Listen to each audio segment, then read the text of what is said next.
आज से सावन का महीना शुरू हो रहा है। सावन में भगवान शिव 12 ज्योतिर्लिंग के दर्शन पूजन की मान्यता है। शिव पुराण के मुताबिक सृष्टि के पहले देव शिव हैं, इसीलिए उन्हें आदि देव कहा जाता है। शिव जब भी धरती पर प्रकट हुए तो उनका रूप एक दिव्य ज्योति की तरह था। शिव के प्रकट होने वाले स्थानों पर ज्योति की तरह ही शिवलिंग की आकृतियां बनी। शिव की 12 ज्योतिर्लिंग हैं। सावन के महीने में इनकी खास पूजा अर्चना की जाती है। आइए आपको बताते हैं भगवान शिव के 12 ज्योतिर्लिंग कैसे प्रकट हुए। सोमनाथ। गुजरात के वेरावल में स्थित सोमनाथ मंदिर को कहा जाता है कि चंद्रमा को राजा दक्ष ने श्राप दिया था। अब इसी श्राप से मुक्ति के लिए चंद्रमा ने शिवजी की आराधना की, इसीलिए शिवजी यहाँ पर प्रकट हुए।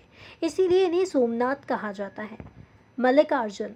आंध्र प्रदेश के नंदयाल में स्थित मल्लिकार्जुन में जब कार्तिकेय अपने माता पिता से रुष्ट होकर आंध्र प्रदेश चले गए थे, तब शिवजी और पार्वती जी दोनों उन्हें मनाने के लिए आंध्र आए थे। तब से यहाँ पर मल्लिकार्जुन के रूप में शिव और पार्वती जी विराजमान हैं। महाकालेश्वर। ये ज्योतिर्लिंग मध्य प्रदेश के उज्जैन में स्थित है। कहा जाता है कि दैत्य के विनाश के लिए शिवजी धरती को चीरते हुए प्रकट हुए। इस स्थान को धरती का नाभि स्थल भी कहा जाता है। इसी के साथ भगवान महाकालेश्वर को कालों का काल कहा जाता है। ओमकारेश्वर। मध्य प्रदेश के खंडवा में स्थित ओमकारेश्वर में भगवान शिव और पार्वती जी दिन भर भ्रमण करने के बाद रात में शयन करने यहाँ पर आते हैं। मान्यता यह भी है कि यहाँ पर भगवान शिव और माता पार्वती जी रात में चौसर खेलते हैं। बैद्यनाथ। झारखंड के देवघर में स्थित बैद्यनाथ में जब रावण शिवजी को लंका ले जाना चाहते थे, तब सभी देवी देवताओं ने भगवान की स्तुति की। तब यहाँ पर भगवान प्रकट हुए और बैद्यनाथ के रूप में विराजमान हुए। भीमशंकर। ज्योतिर्लिंग महाराष्ट्र के पुणे में है। कहते हैं कि शिवजी ने कुंभकर्ण के पुत्र भीम को यही मारा था। तब से भगवान भीमशंकर ज्योतिर्लिंग के रूप में यहाँ पर विराजमान है। रामेश्वरम।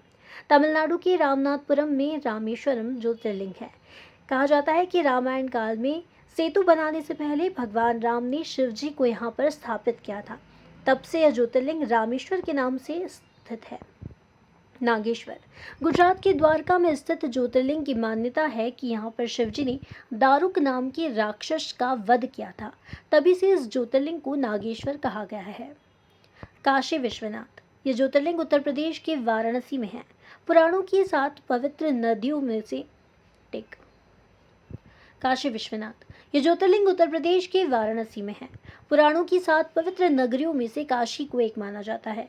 कहा जाता है कि भगवान शिव के साथ पार्वती जी का भी यहाँ पर वास है और ऐसा भी माना जाता है कि यहाँ पर नारद सहित सभी देवी देवता दर्शन के लिए आते हैं।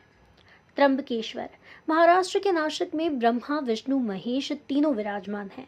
जब गौतम ऋषि धरती पर गंगा लाना चाहते थे, तब उन्होंने शिवजी की आराधना की, जिससे शिवजी यहाँ पर ब्रह्मा विष्णु के सहित प्रकट हुए।